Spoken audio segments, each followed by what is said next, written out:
శ్రీ గురుభ్యో నమః. శనేశ్వరుడు కర్మఫలప్రదాత అయిన శనేశ్వరుడి అనుగ్రహం లేకుంటే జీవితంలో ఎన్నో కష్టాలను పడతారు మానవులు.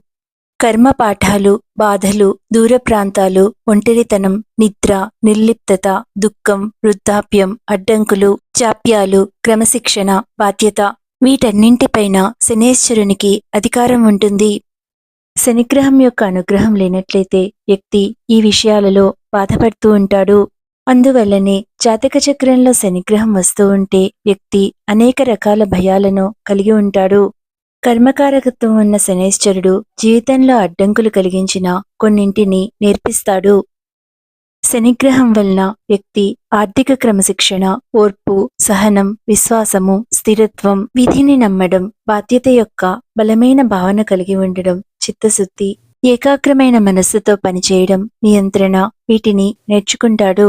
అయితే శని వల్ల భరించలేని బాధలు పడుతూ ఉన్నవారు అమ్మవారి అనుగ్రహంతో ఎలా తాము పడుతున్న బాధల నుండి విముక్తిని పొందాలో, దానికోసం ఏ శ్లోకాన్ని పఠించాలో ఈ వీడియోలో తెలుసుకోండి.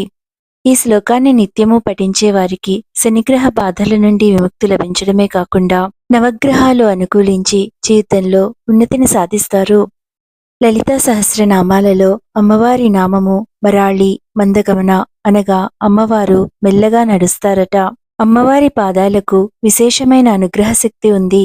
అమ్మవారి నడక శనేశ్వరుని పోలి ఉంటుందని అంటారు. అనగా శనేశ్వరః మెల్లగా మెల్లగా నడవటం వలన ఆయనకు మందుడు అని పేరు. అలానే శనేశ్వరుడు ఎలా మెల్లగా నడుస్తాడో అమ్మవారు కూడా అలానే మెల్లగా నడుస్తారు. ఎవరైతే అమ్మవారి పాదాలకు ప్రతిరోజు భక్తితో నమస్కరిస్తారో వారికి శనిబాధ కలుగదు. మూకపంచసతిలోని పాదారవింద శతకంలోని ఈ శ్లోకాన్ని ప్రతిరోజు పఠించేవారికి శనిగ్రహ బాధలు తగ్గడమే కాకుండా అన్ని గ్రహాలు అనుకూలించి జీవితము సాఫీగా సాగిపోతుంది. ఇప్పుడు శ్లోకాన్ని నేర్చుకోండి. దధానో భాస్వత్తామృత నిలయో లోహితవపుః వినమ్రాణాం సౌమ్యో గురురపి కవిత్వం చ కలయన్ గతో మందో గంగాధర మహిషి కామాక్షి భజతాం తమః కేతుర్మాతస్తవ చరణ పద్మో విజయతే.